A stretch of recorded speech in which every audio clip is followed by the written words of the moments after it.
Good evening, Facebook and YouTube family. Just give me a moment. Just give me a moment. I'll be starting. Just give me a moment. Okay.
Testing.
All right, Facebook and YouTube family.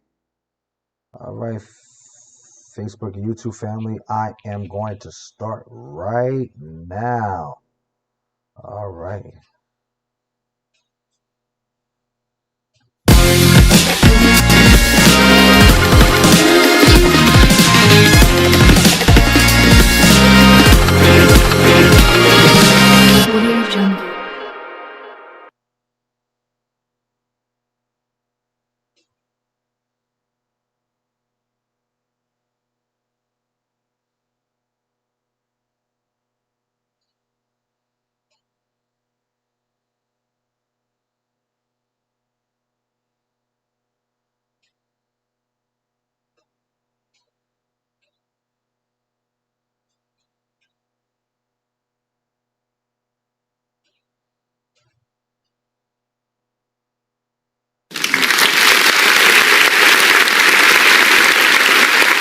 Good evening, good evening. Thank you so much. Thank you so much. I appreciate you, family. How's everybody doing on tonight? Hold on for a second. Hold on a second. Every time I go on live, it's always something. Hold on a second. I need my script. Hold on a second. Let me refresh my I gotta refresh my laptop.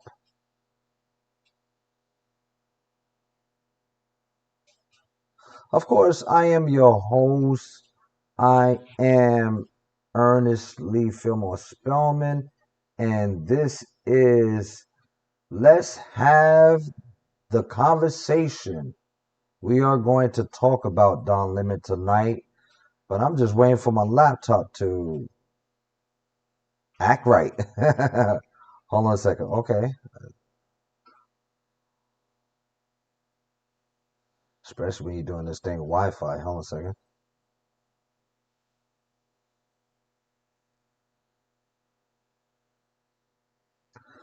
Okay.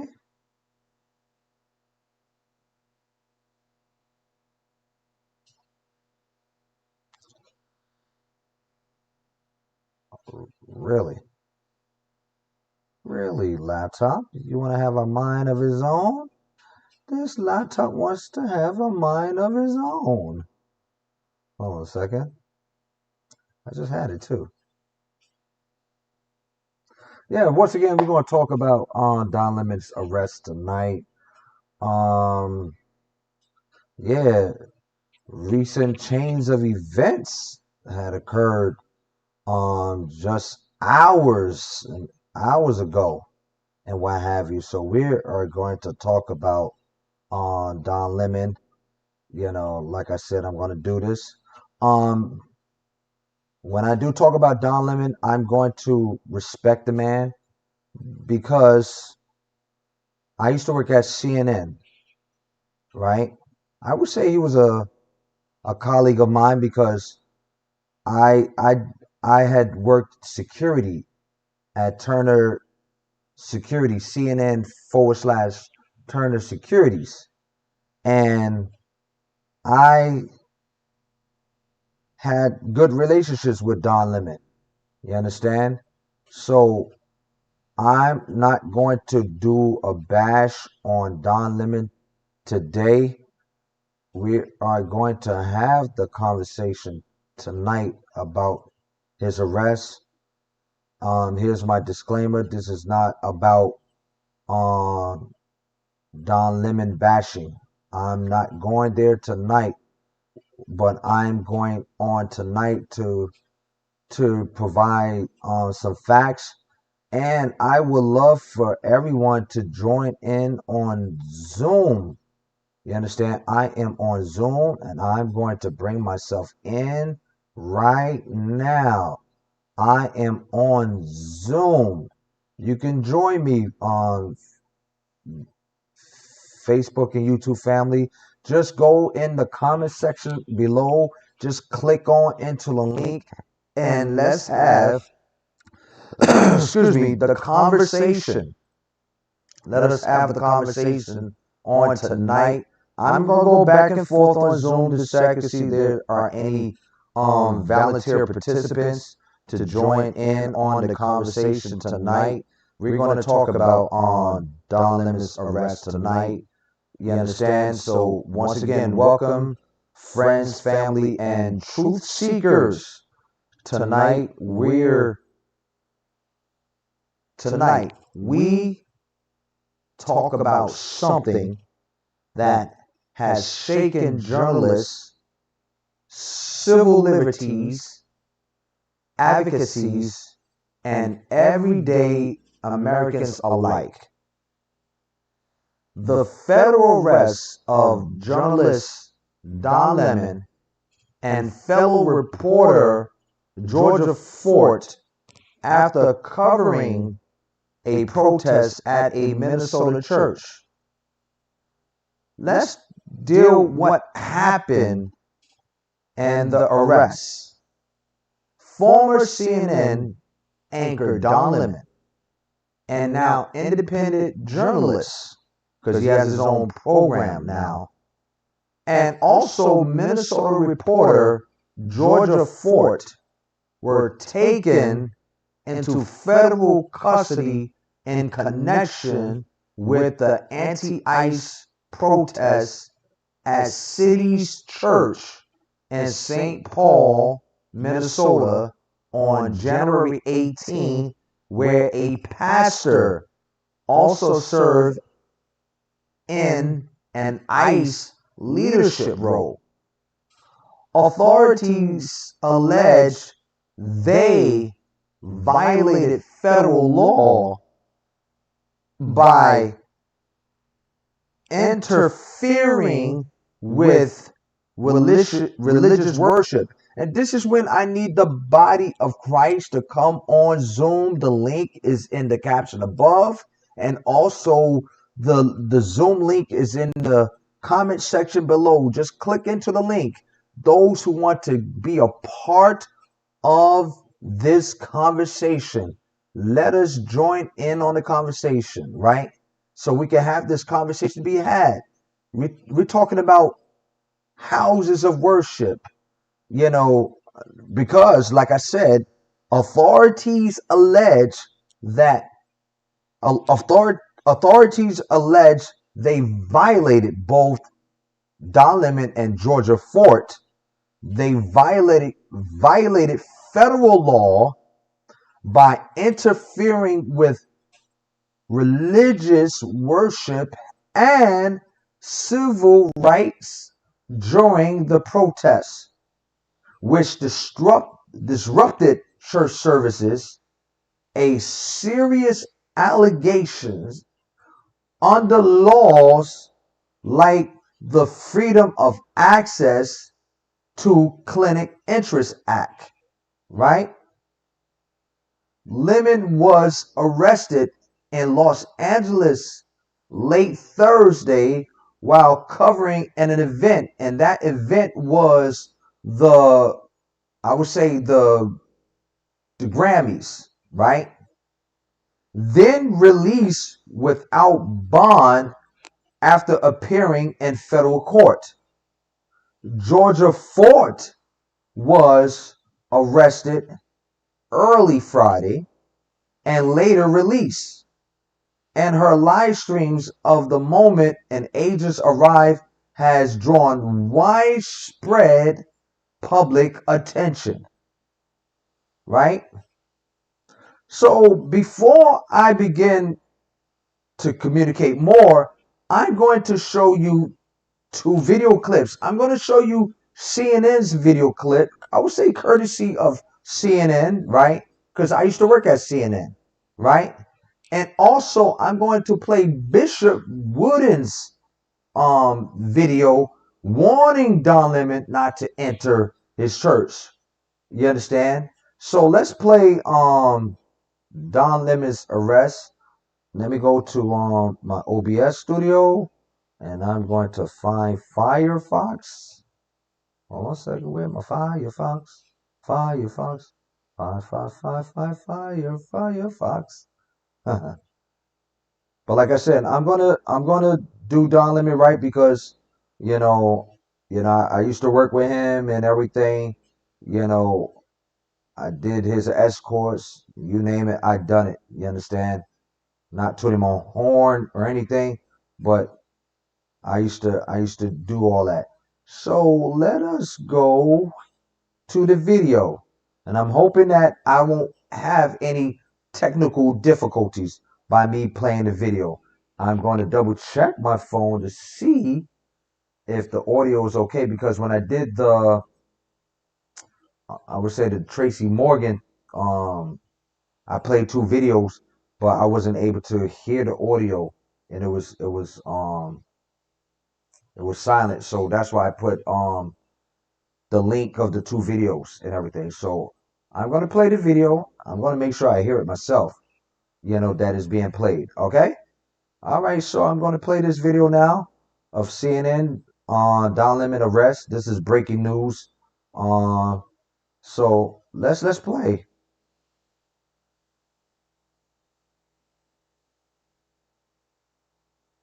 CNN anchor and a former colleague of mine and friend, Don Lemon, has been taken into custody by federal agents, according to his attorney. It comes after Lemon covered the protest earlier this month, dozens of anti-ICE protesters rushing inside of a church in St. Paul, Minnesota. Now, Don has said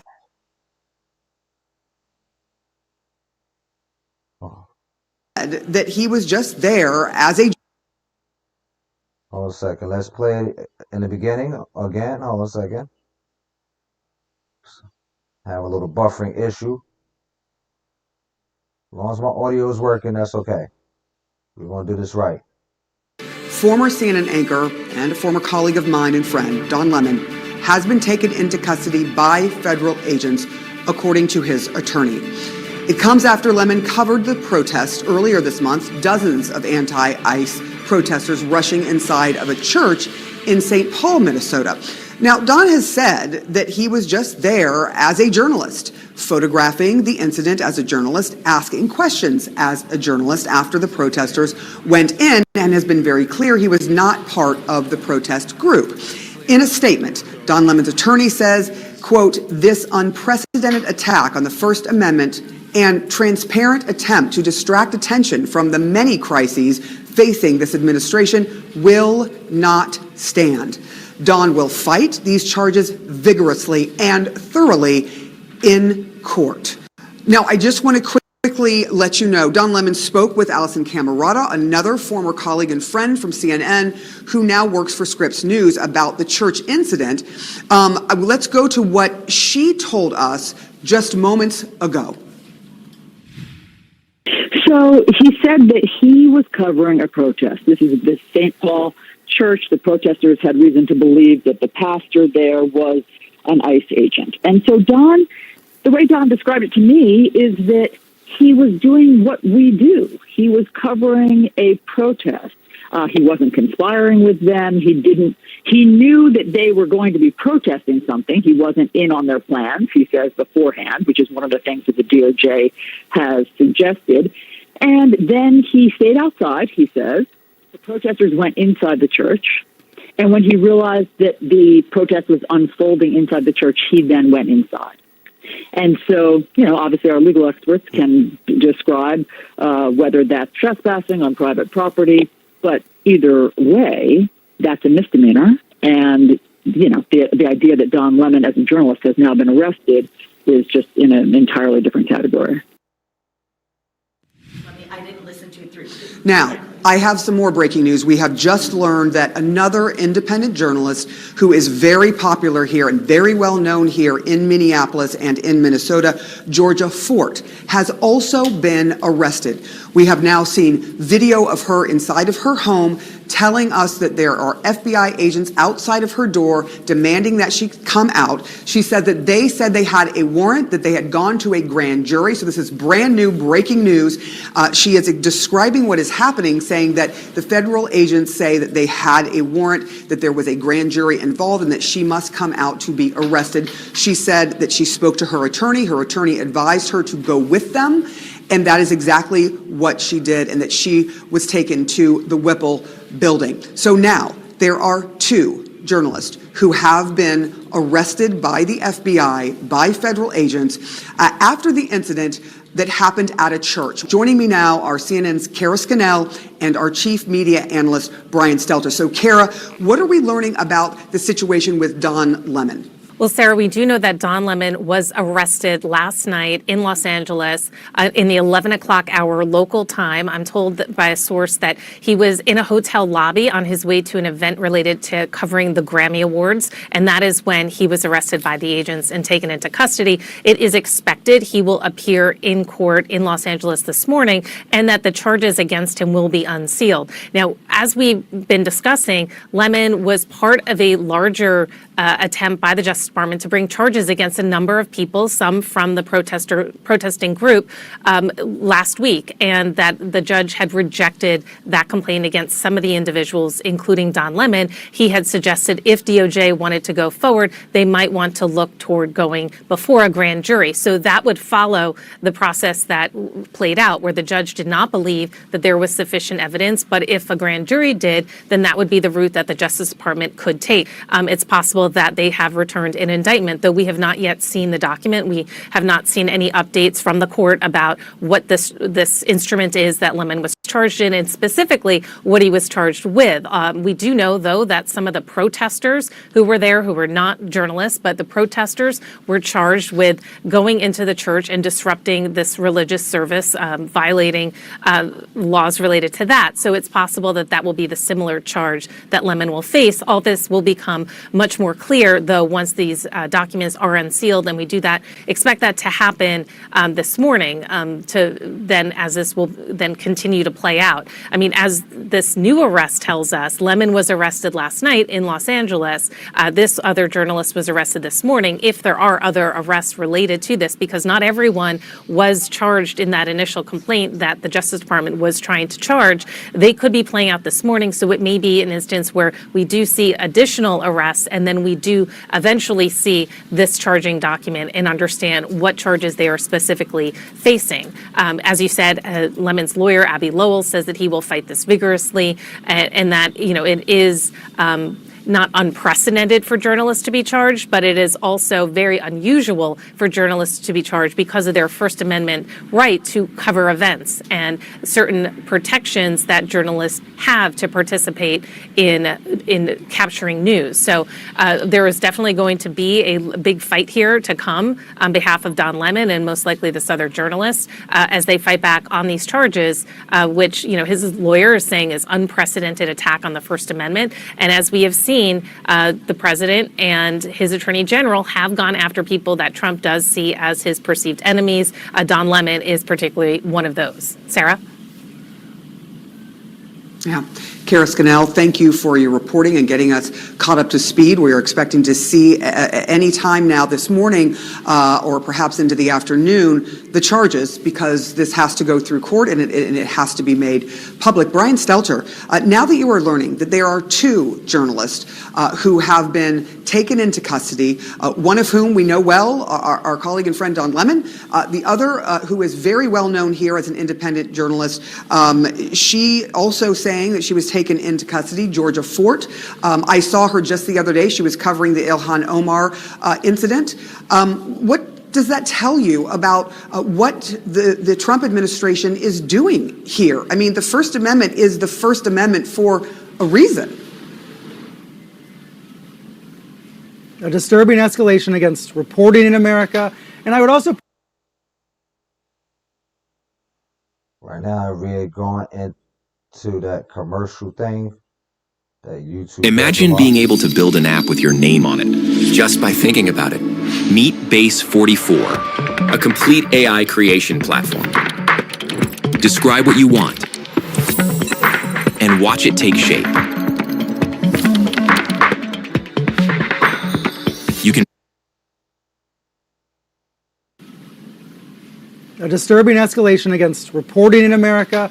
And I would also put it in the framework of protests. You know, this is part of an ongoing pressure campaign against protests, especially the kind of provocative anti-Trump protest action that we have seen makes the administration so uncomfortable. And frankly, makes some voters very uncomfortable.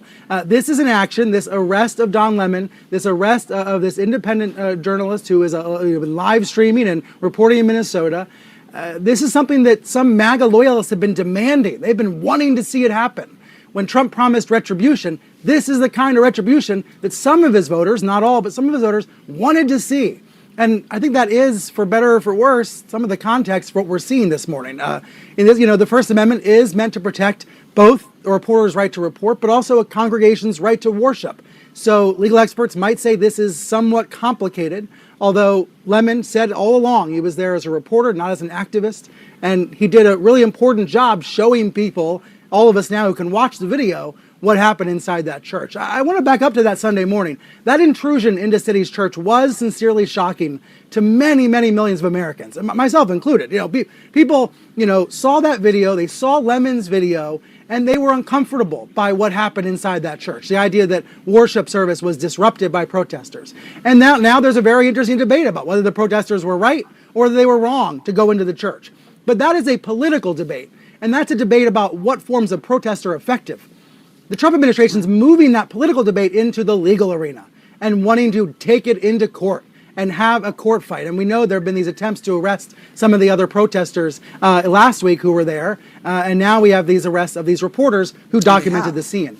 I'm reminded of what one of Lemon's friends, Jennifer Welch, said to her on a podcast. Lemon was talking to Welch, and Welch said to Lemon, quote, "You are a prize for them. An independent, gay, black, happy, successful man. And this is an attempt to intimidate and beat you down." So that's how Lemon's friends see this situation. This attempt to charge him, and now this actual arrest of Lemon, he's in jail in LA now, as an attempt to target another Trump foe. And let me also quote, Sarah, our colleague Larry Madowo, who's based in Nairobi, who covers Africa for CNN. He wrote on X a few minutes ago, "This arrest is a gift to authoritarian governments worldwide, who can now justify arresting journalists they don't like because even America does it." That is stark. It is reality. There is, as we have spoken about, the potential of a major chilling effect, although I certainly am not going to shut my mouth. I know that you won't either. There are many journalists that will continue to call a spade, but there is a definite fear here, especially for those who are independent journalists who are smaller, who don't have an apparatus around them as they are out in the streets, or if they go into buildings, whether or not they are protected, Sarah, and whether they have the means. Sure. We have heard, by the way, from Pam Bondi moments ago. She says Lemon's arrested. She mentions Georgia Fort. She mentions two other individuals, she says, all arrested in connection with what happened at the church. So the Attorney General now confirming these arrests. She says 4 people were taken into custody total. And we know that one person who was arrested, a protester, was a former NAACP president locally here, Nakima Levy-Pounds. She was let out, and she is disputing that they went into church without permission. She said they had permission. We will see how this goes forward, but it is a stunning development that now we know at least 2 journalists have been arrested by the DOJ because of their coverage of a protest. We'll see what happens next.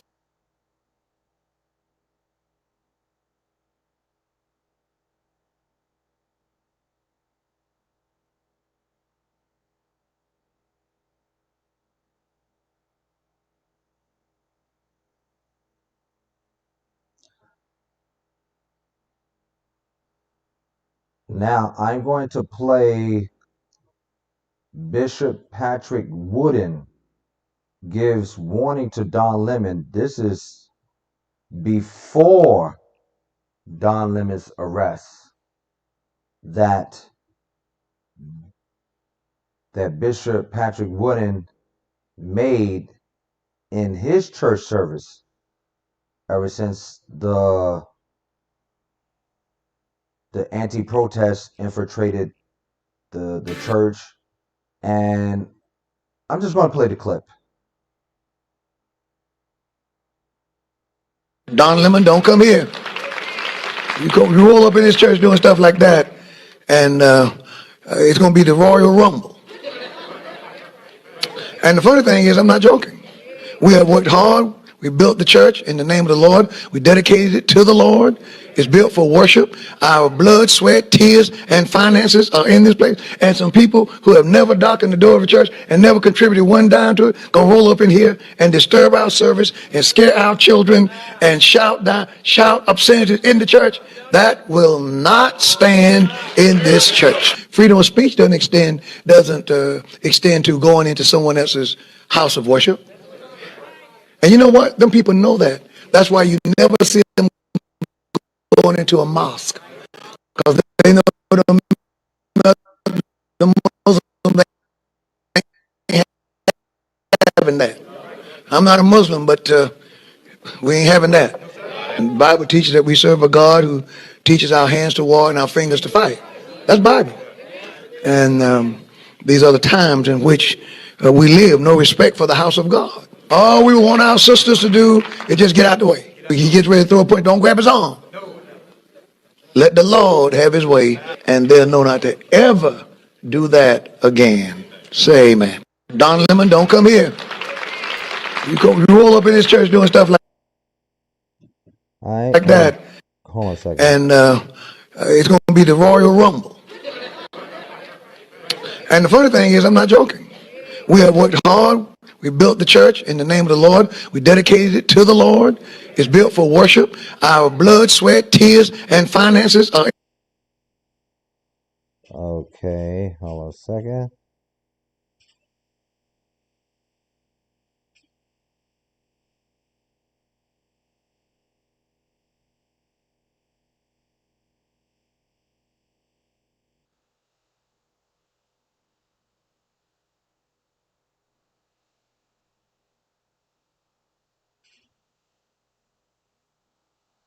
I'm trying to get used to this whole OBS studio thing. Just bear with me.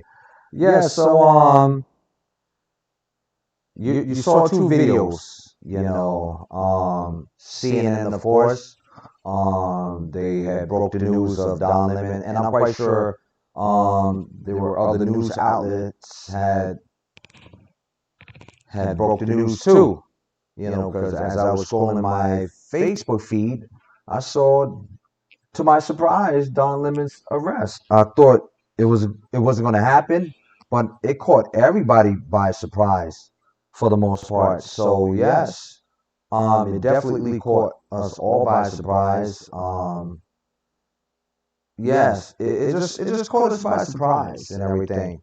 So let's get back to the conversation. Let's have the conversation, right?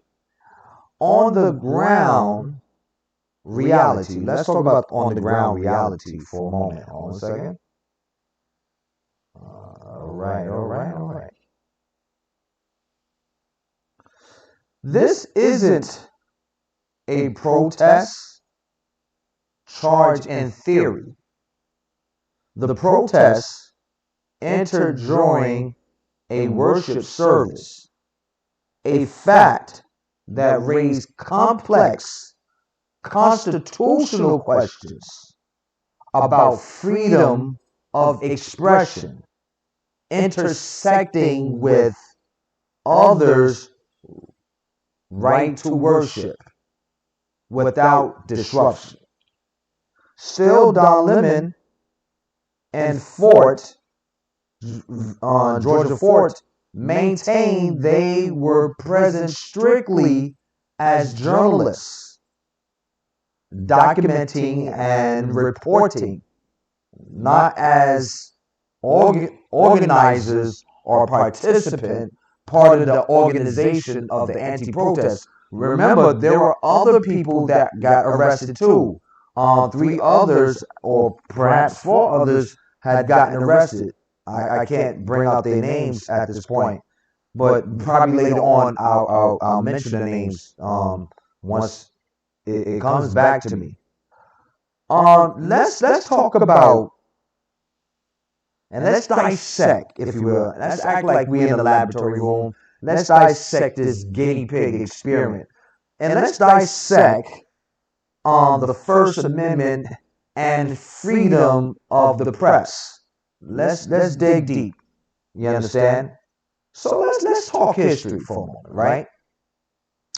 The First Amendment, ratified in 1791, protects freedom of speech and conjunction freedom of the press. Let me read this again, Larry Linda, listen. The First Amendment, ratified in 1791, protects freedom of speech, right, and freedom of the press, right? Meaning the government cannot generally criminalize news gathering or reporting. Let me read this again. This is in the Constitution of the United States, right? The First Amendment simply states, right? It says this, the First Amendment. One thing I learned in seminary, you can exegete anything. You can pull out of the context. And let's do a critical analysis. Let's pull out of the context. Let's exegete the First Amendment, right? Let's pull out the context, right, of what the First Amendment entails. And let us do what you call a critical analysis. All right, so let's exegete the First Amendment. All right, once again, the First Amendment, ratified, right, in 1791, protects freedom of speech and freedom of the press. It seems like today there is an attack on freedom of speech and freedom of the press. It seems like we're living in a time where it seems like on the western side of the hemisphere, it is like almost sort of like a dictatorship. But we are a democracy. We are a country that is governed by the people. There are three branches of government. You have the executive branch, that's the president.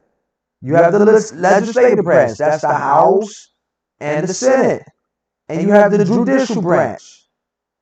The judicial branch cannot, exercise their branches of rule, and the judicial cannot legislate at the bench, and the legislative branch cannot act as judicial.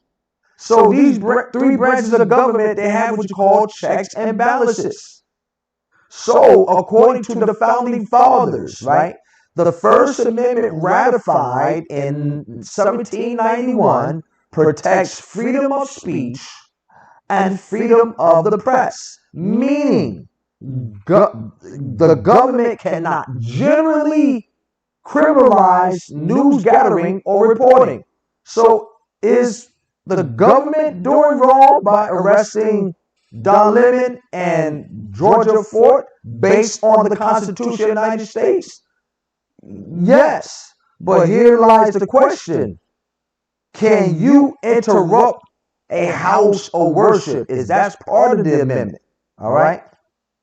According to the framers of the Constitution, right, included this because an informed populace with a free press, excuse me, was seen as a safeguard against tyranny. Listen to me, Larry, listen. Tyranny and corruption. So the Tonight Show, we unpack these protections, right? I do want to ask the question. I would like to have panelists. This is why I want y'all to join me on Zoom. Those who would like to have the conversation. Because I said to myself, I'm not going to have this conversation by myself. Right? Hold on a second. I'm going to see if there's any participants. Go on Zoom. Go to the Zoom link, ladies and gentlemen. I would like to hear from y'all. because I'm not going to be doing all the talking. Okay? Yes, obviously I don't see anybody. But like I said, this is a conversation that needs to be talked about. I like to hear from the thinkers tonight. You can click in on Zoom. I'd love to chat with you. Think of it as Clubhouse. Those who join Clubhouse like me, I join Clubhouse. I get into conversations with people on Clubhouse. And I love it. You understand? I love to have conversations. That's the kind of person I am. Right? So I have panel questions. What does First Amendment really protect when a journalist is physically present at a charged protest? Right? Right? Can a journalist's presence ever be construed as a participation? This is why I want to have this conversation. I would love for people to join in on the conversation. Click into the Zoom link. Just click into the link and let's have the conversation. I would love for everyone to have this conversation. Right? According to legal experts, right, in some similar cases have long said journalism is not a crime, but there are gray areas when reporting occurs in situations that other laws also apply to, like interfering with worship. So tonight we ask the tough questions. This is why I need y'all to go on Zoom. I like great mind thinkers. I know there are great mind thinkers out there tonight who can join Zoom, and so I like to hear from their point of view. And tonight we ask the tough question: is Lemon's activity protected press work, or does federal laws have a case? Are arrests of journalists setting a dangerous precedent, meaning dangerous importance, high importance, if you will? So I mentioned Nicki Minaj, right? And allegations that she wanted Don Lemon to be arrested. Also that she used a slur to criticize him.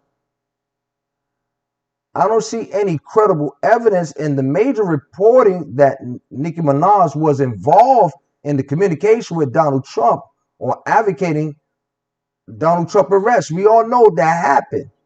Or that she used a slur to this case. So I cannot present as fact, because she did put out on social media the arrest of Don Lemon. I don't know at the time that Nicki Minaj went to the White House. She met with President Trump, and they had a backdoor deal when Donald Trump gave her what you call the gold card, right? So I don't know if those conversations were had, right? So I cannot present the facts in that case, right? If I want, right, I can help with this situation, all right? So let's start right there, right?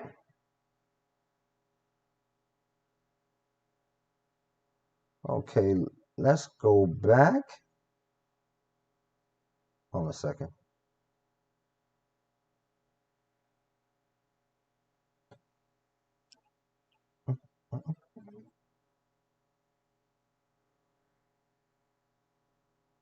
Like I said, my beloved brothers and sisters, we are going to have this conversation. Right now, I am on Zoom. I want to make sure my voice is on. Testing 1 2 3. Testing 1 2 3. Like I said, my beloved brothers and sisters, I am on. As soon as I go on Zoom, if y'all ever decide to 1 second. If you ever decide to go on Zoom, I do have questions I want to ask.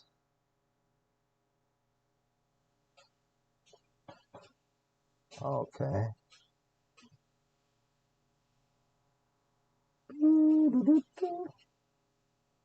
Once again, just click into the Zoom link and let us have the conversation. I got tons of questions.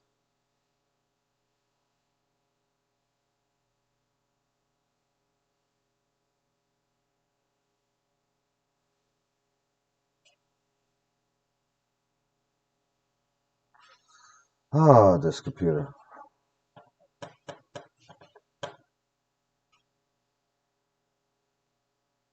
Okay. Just bear with me for a moment.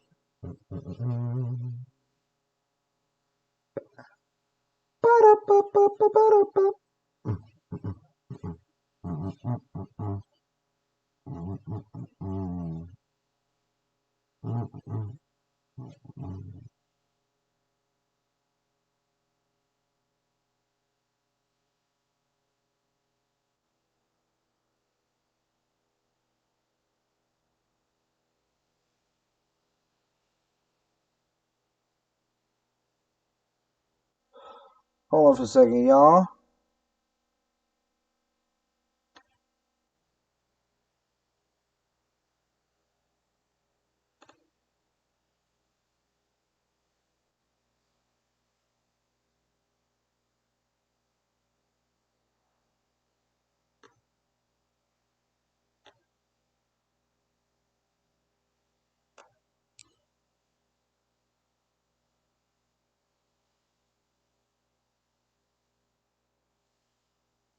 Once again, join me on Zoom.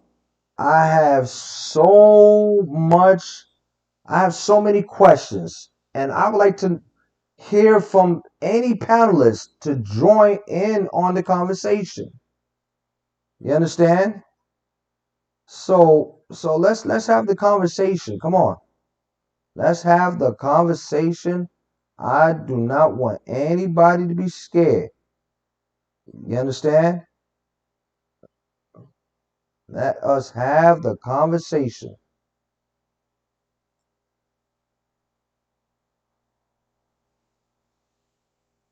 Let me go to Zoom, and I'm going to see if anybody is participating.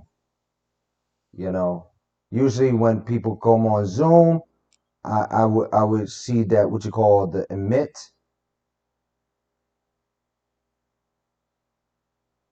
Let me expand this Zoom for a moment. It still stand that I am the only participant. We are going to have this conversation. I am bound to see someone tonight to join me in on this conversation. Let us have the conversation. Come on, this is why we are on live. Right now we on YouTube. Let me see if I have any YouTube people. Seem quiet on the YouTube end. I guess everybody's busy on a Friday. You know, everybody's in. Probably everybody's watching Netflix and chill. And what have you. But yes, I would like to have this conversation, you know.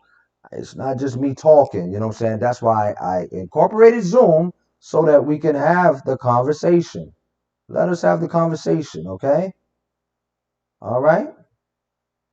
I don't want y'all to be scared now, all right?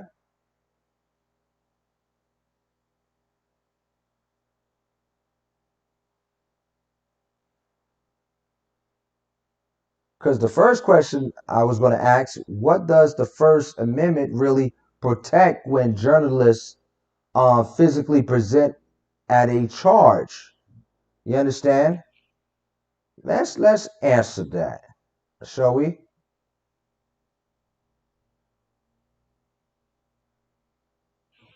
That's my sister calling me. I'm going to say, can I call her later? And I'm going to give her the link.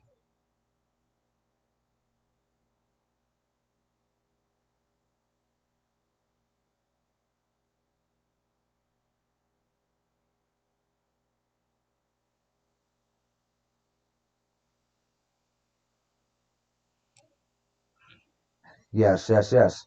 So let's take a crack out this question.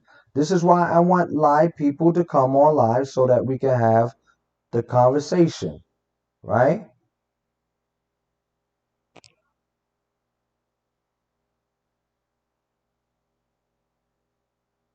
Sound like my sister's about to leave a message.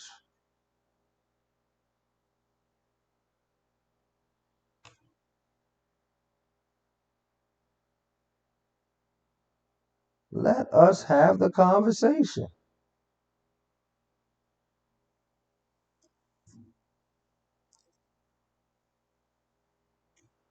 I'm still waiting. That's why I'm on Zoom, and I'd like to have some panelists. Feel free to hop on Zoom and let's have the conversation.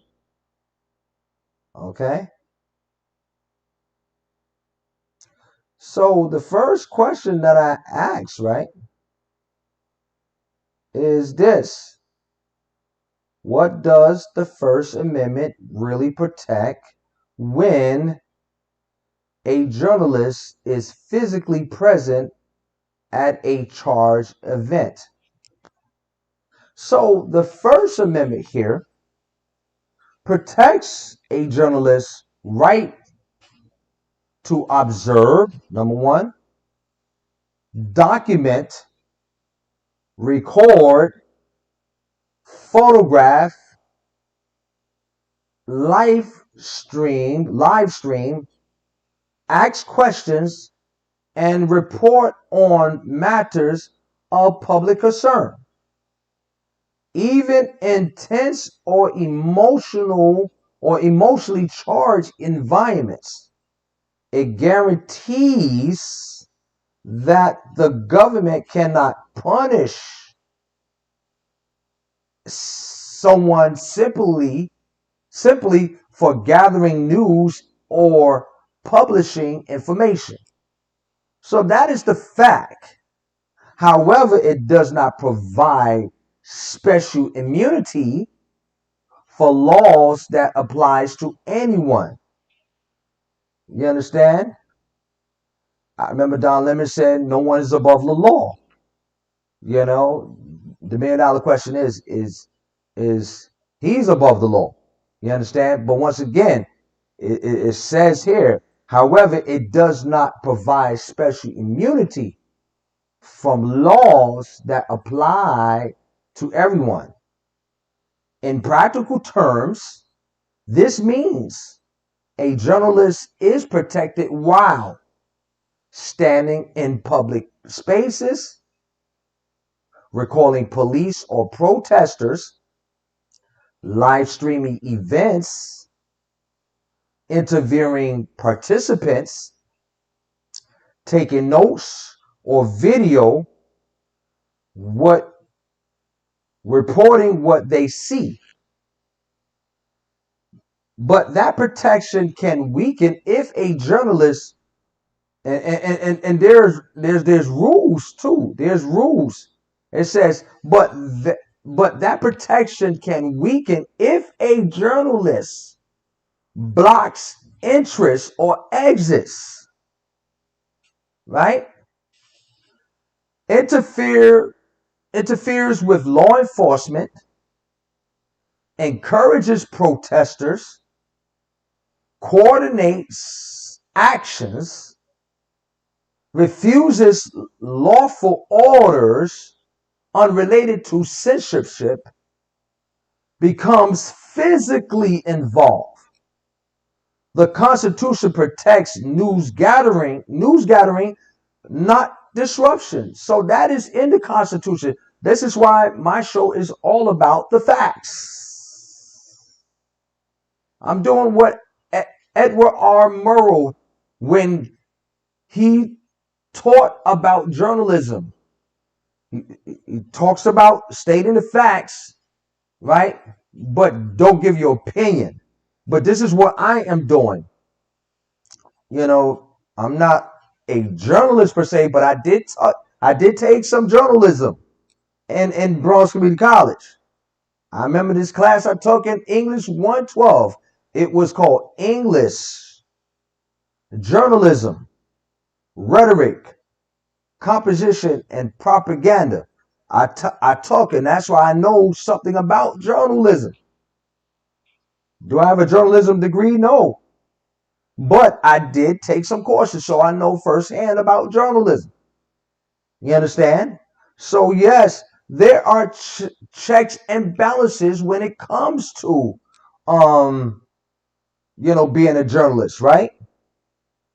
So, let's get back, right? The Constitution protects news gathering, not disruption.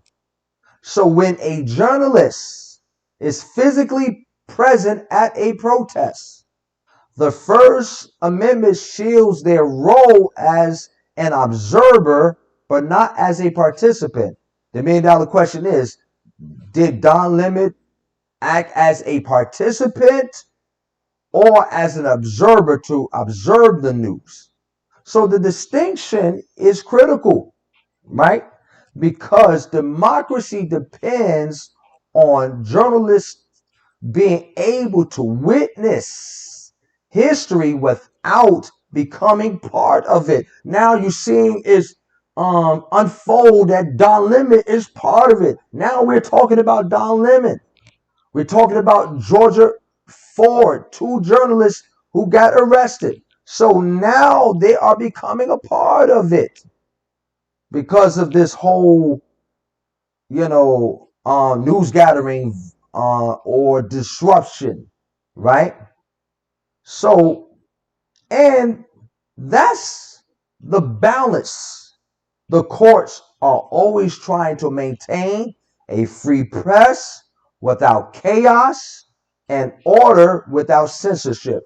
So this is going to be a toughie for Don Lemon as well as Georgia Ford, as relates to, you know, their whole arrest thing. So let me do number two, right? Hold on a second.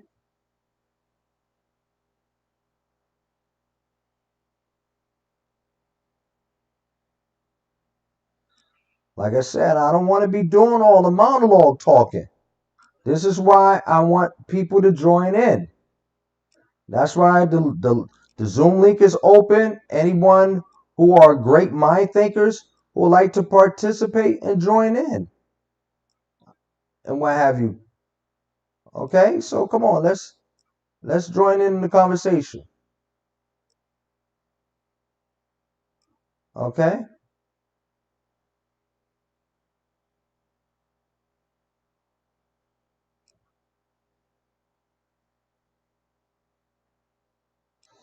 All right.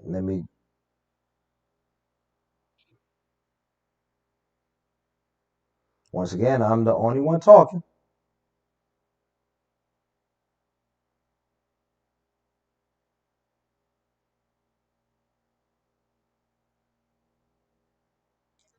Who would like to join in on the conversation?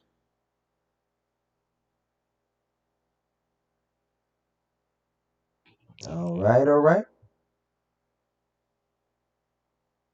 If not, all right. Question number two. Let me see how long I've been on this thing.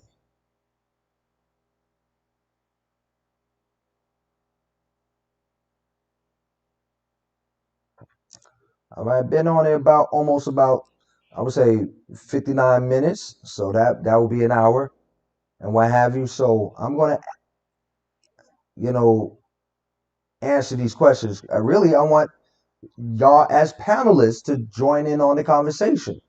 Because like I said, I want to hear some great mind thinkers and what have you. All right. So once again, join in on the Zoom. Go to the comment section below and just click into the link and go into the caption above, and we can have this conversation. Okay, let's have the conversation. All right. Hold on a second.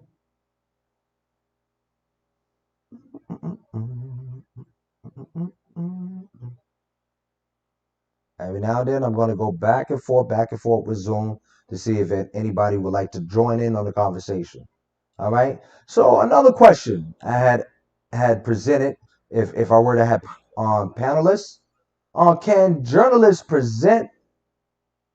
Well, can a journalist's presence ever be legally construed as as participation? Right. So that was the question, right? Or simply, being present is not participation. So once again, the question is, hold on a second. My laptop does this a lot.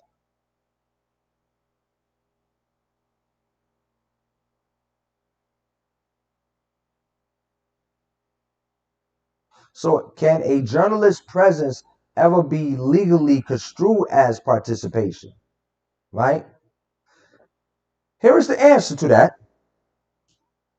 Since I don't have any participant, hold on a second. Before. Every now and then I'm going to go back and forth and see if somebody trying to go on live, so I can click admit. All right.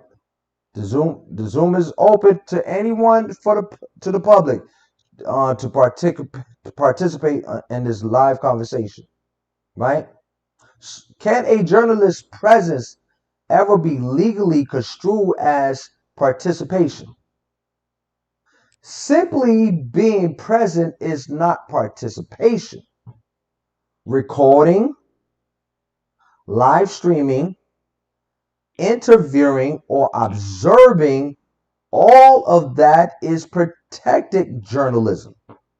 However, like I said, there's always checks and balances. Whenever you hear that, however, here's the balance, the checks and balance, right? However, a journalist's role can be legally reclassified as participation if authorities can show that the journalists cross from documenting into actively influencing an event. Did Donald Trump did the same thing when it was January 6th, right? When Donald Trump was communicating and there were these rioters. Did the same thing? People sort of forget the pot calling the kettle black. Come on, let's keep it real 100. Did he do the same thing? Did he incite? And he's supposed to be what's that word? For presidents to be tried. You understand? I can't think of that word. You understand? Because oh my God, the word will come back to me, and what have you. It'll come back to me. Somebody help me with that word. Impeach. Thank you. Donald Trump never was impeached of that January 6th incident. I remember I was at home and I saw it myself, on January 6th, right? And so forth and so on. So it sounds to me, and let's be real, I'm just stating the facts. That was the pot calling the kettle black, right? Once again, right? A journalist's role can be legally reclassified as participation if authorities can show that the journalist crossed from documenting into actively influencing events. You understand? So that's how it can cross. And that's when you muddy the water, if you will, right?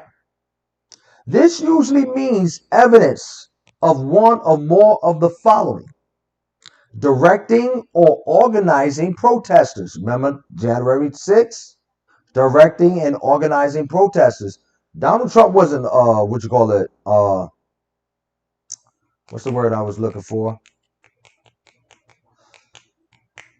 He wasn't a press. He wasn't doing a role as a journalist, but I think he was still president at the time, right? But he incited that, and for some reason he didn't get impeached. You understand? It seems like one gets special privilege than the other. I just don't understand that, right?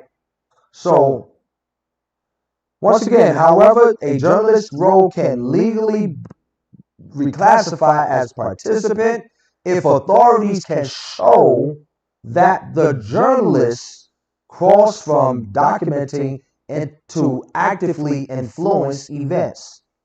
This usually means, my beloved brothers and sisters, evidence of one or more of the following: directing or organizing events, encouraging disruptive behavior, interfering with police operation, acting as a messenger or coordinator for demonstrators, refusing lawful orders unrelated to press suppression, moving with protesters in a way that advances their actions. So that's where it's probably be a little bit more problematic with Don, but we're going to see how things will unfold, how things will play out later as it remains to be seen, right? So, and lastly, using their platform to escalate the situation in real time. You understand? Courts look at intent or conduct, not job title. Right? Hold on a second. Being a journalist does not create legal immunity. Right? The key distinction is this: observation is protected, intervention is not. Right? One is protected and one is not.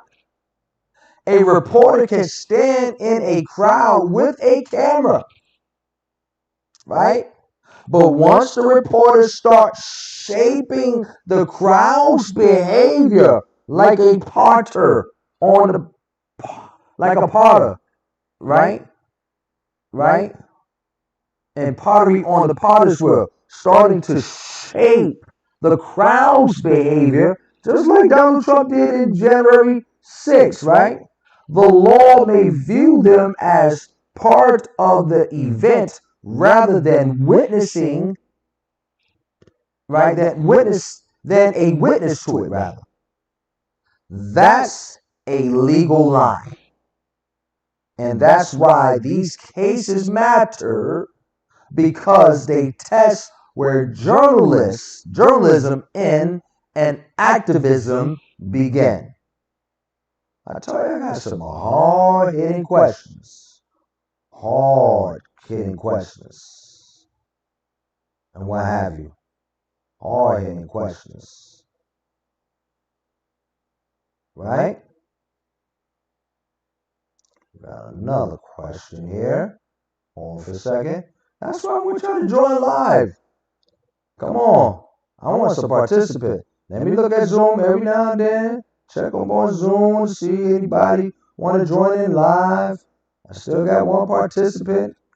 That is me, of course. Come on, I can't be having me doing all the talking, y'all. Come on. I know I got somebody. Come on.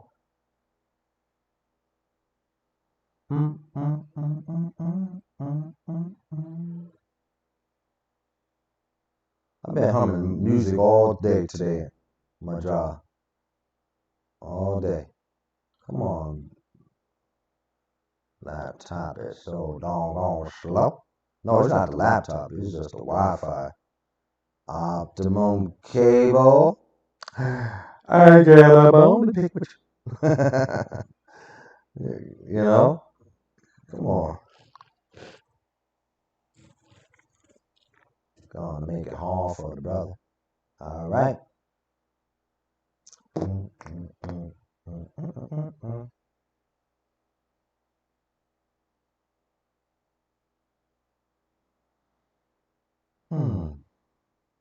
Hey, man. Them kids drove me crazy. I love them kids, man. There's thousands of kids up in that high school, man. And they all know me. And they be coming to me with their issues and their problems. But I love them kids. You know what I'm saying? All right. Where is the legal line between reporting an event and becoming part of an event? All right, let's answer this, shall we? And before I answer, let me see. I'm gonna go back and forth. Please join me on Zoom, y'all. I need some great mind thinkers to come on Zoom. You understand? I can't be doing all the talking, y'all. Come on. Let's do this like Popeye and Brutus. Come on, come on, come on. All right. All right. Where is the legal line reporting an event and becoming part of the event, right? The legal line is crossed when a journalist moves from observing and documenting to actively influencing, right? What happens? Reporting an event means filming and photographing. I hope I'm not repeating my questions. I just want to make sure. Okay, nope. It looks like that. All right. Reporting an event means filming or photographing, live streaming, asking questions, taking notes, interviewing participants, standing in public or permitted spaces. That's when it gets muddy, the muddy waters. You know what I'm saying? Standing in public or permitted places, whether the houses of worship was a permitted place or not. You understand? I'm gonna leave that up to y'all on discussion. Right now, I'm just giving y'all the facts. I'm not here as overseer Ernest Lee Filmore-Spellman giving you my point of view. I'm just stating the facts. Okay, I'm taking the Edward R. Murrow's approach, but I can go there and and give you my take, but not at this time. But I'm just giving y'all the facts, right? So reporting an event means film taking. This is a job as a reporter. Reporting an event means filming and photographing, live streaming, asking questions, taking notes, intervening the participants, standing in public or permitted places, narrating what you see. All of that is protecting news gathering. A journalist is considered part of the event when their actions begin to change the outcome of what's unfolding. That typically includes giving directions to protesters, encouraging chants or movements, blocking interests or exits, physically inserting themselves between police and crowds, acting as a communicator or protest or organizer rather, refusing lawful orders that apply to everyone, insisting in disruption, using their platform to coordinate activity in real time. Courts don't decide this based on job title. They look at behavior, intent, and impact. In simple terms, my beloved brothers and sisters, Larry, listen. If you're documenting history, you're protected.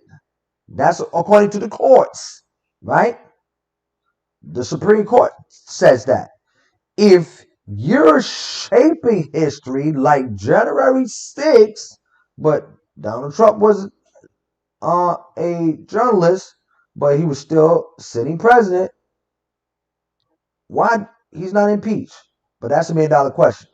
I'm once again, I'm providing the facts. I'm not trying to alter anything, right? All right. All right. Once again, in simple terms, according to the courts don't decide this based on job title. They look for behaviors, intent, and impact in simple terms, right? If you're documenting history, you're protected. If you're shaping history, like I said, like a potter who's creating a pottery, if you're shaping history, you may be legally exposed, right? The First Amendment protects journalists as witnesses, not actors, right? And that distinction is exactly what judges examine when these cases come before the court and what have you. So that is question number 3. I got tons of questions.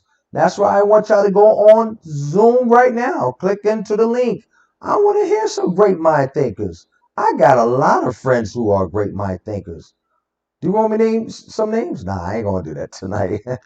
But I got some great mind thinkers up on, who's friends, and I've been listening to y'all. Come on, let's do this. Cause I know I put out the message out there that I am on live and everything. So let's have the conversation, or let's have the conversation. Larry D. Reed said, "Let's have the conversation," but let's have the conversation. All right, all right.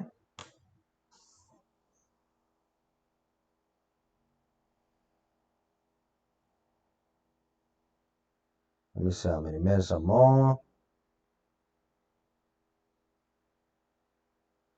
1 hour and 17 minutes. I'm gonna do like about 2 hours. You understand? I'm not gonna be on here too long and everything.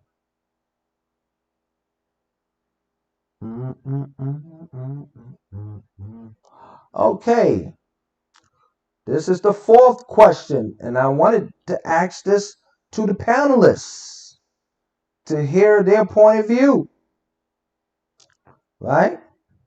So the 4th question is, does being live streaming automatically implies involvement?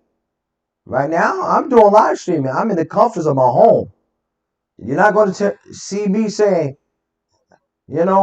anti-ice, anti-ice, anti-ice, anti-ice, anti-ice, anti-ice. I want you to go to every ICE agent. Nah, you're not going to get that from me, because I'm not going to use this platform to incite that. No, no, no. Like I said, I'm just reporting the facts, right? Does being live streaming automatically imply involvement? The answer is, survey says, no. Live streaming is considered a modern form of note-taking and documentation. It is protected under the First Amendment as part of news gathering. When you do live streaming like this, I'm doing live streaming. This is a news gathering. Let's have the conversation. You understand? So I am news gathering. You understand? I showed you, courtesy of CNN, breaking news, and also I showed you, Bishop Patrick Wooden, talking about Don Lemon, don't come into my church. I'm giving you news gathering. I'm gathering the news, and I'm just presenting it out there. I'm just letting you know these are the sources. And when you go on my page and look down, you know how you write a paper, you always put on work cited. I'm putting all the work cited down below. You understand? And so forth and so on. So the answer is no. Live stream live streaming is considered a modern form of note-taking and documentation. It is protected under the First Amendment as part of news gathering. A journalist can live stream a protest like Don Lemon did, right? Right? A police encounter or a public disturbance without legally becoming part of the event. So that's the $1 million question is, did Don Lemon and Georgia Short became part of an event? You understand? So that's why they have their lawyers and everything. So right now they're working on defending their case and everything and so forth and so on.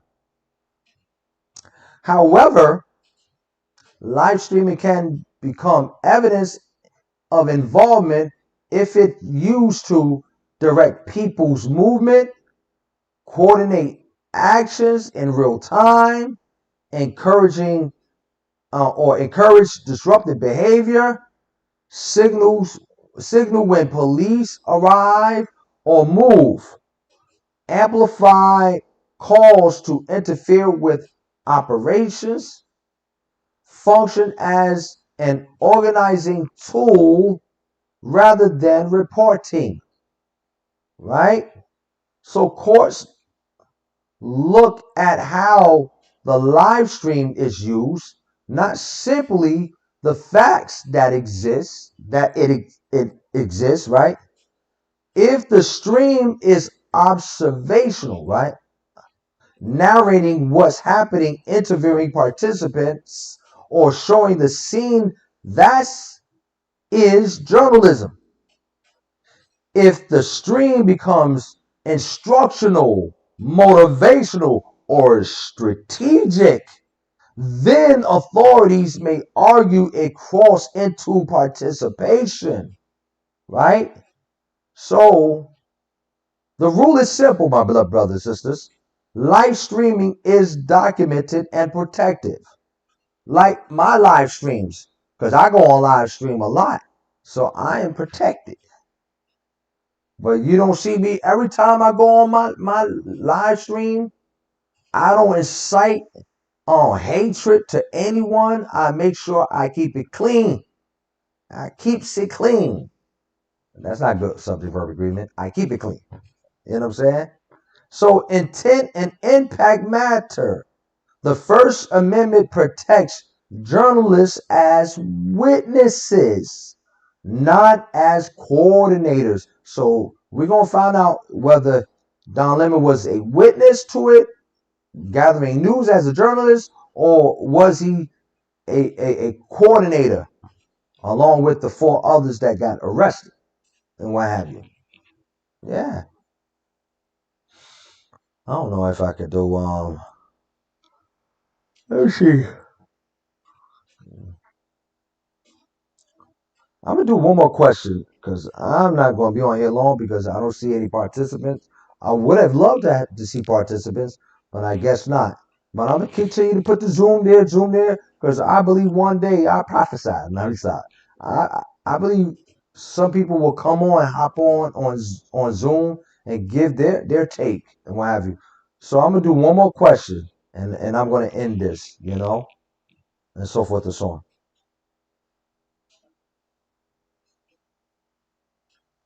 Me tie.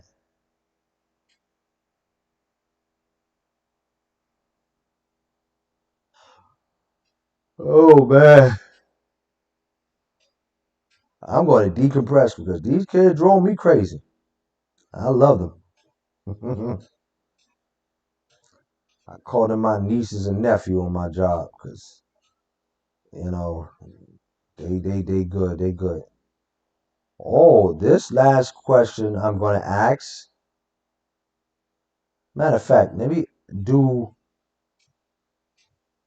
5 and 6. I'm going to mix these two together.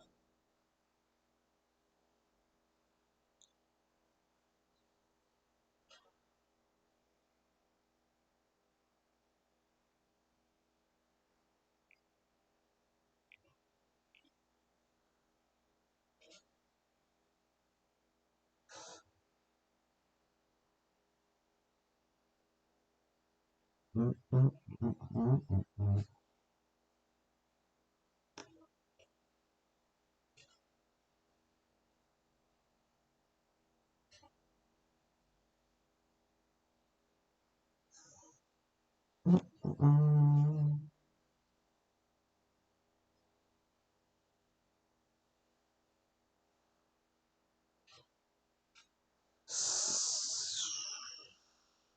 Five and six, that's it. I'm going to answer 5 and 6.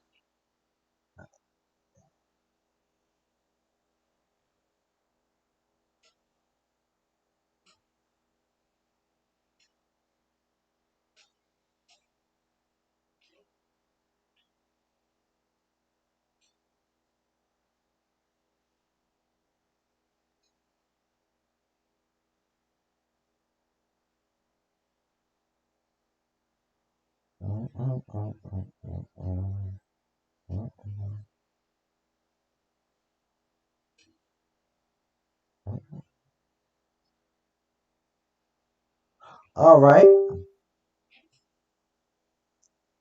I'll plug my phone because my phone keeps saying there's some liquid inside my phone. All right. So 5 and 6, I'm going to answer them. Are journalists protected equally under the law in religious spaces as they are in public streets? If worship services are disrupted, who bears responsibility? Protesters, journalists, or both? Right?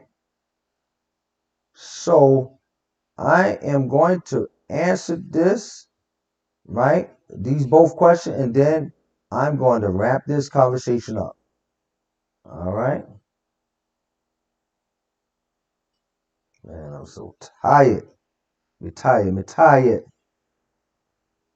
All right. So when we ask whether journalists are protected equally under federal law inside religious spaces as they are on public streets, we are really asking a deeper question about how America balances freedom of the press and freedom of religion.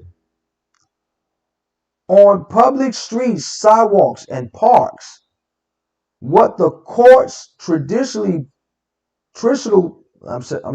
on public streets, sidewalks, and parks, what courts call traditional public forums, journalists enjoy the strongest First Amendment protections. These spaces belong to people. Reporters can freely observe, record, interview, right, and live stream events as they unfold, right? Even when those events are tense or controversial.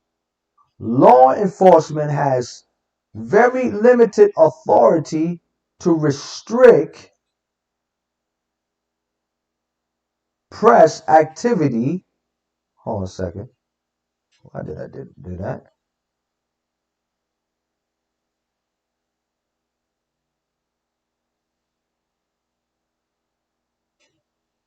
So law enforcement has very limited authority to restrict press activity in these environments unless there is a clear and immediate safety concerns, right? Churches, however, are different. A sanctuary is not a public forum, right? Right? Once again, a sanctuary is not a public forum in a legal sense. It is a private property dedicated for religious worship, right? While journalists still retain First Amendment rights inside a church, those rights are balanced against the congregation's constitutional rights to practice religion without interference. The law recognizes that worshipers deserve peace, right, reverence, and order during sacred services. So no, journalists is not protected equally if religious spaces are as they are on public street. So that may, I don't know, break Don Lemon, because based on facts, he was inside a church. You understand? And that's going to be a subject debate. Yeah, it's a subject debate, right? So let me see what time is it, because the way how my body's feeling, I am tired. Okay, it's 1:30. I'm going to stop right there. All right. So I am going to stop right there. Usually I have like closing thoughts. I don't think I have any closing thoughts. Let me go back to my script.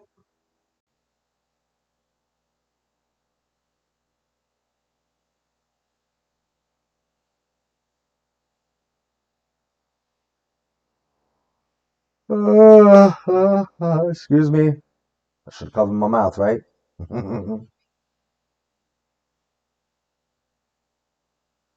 So I don't have any closing script. I just want to say thank you so much for joining.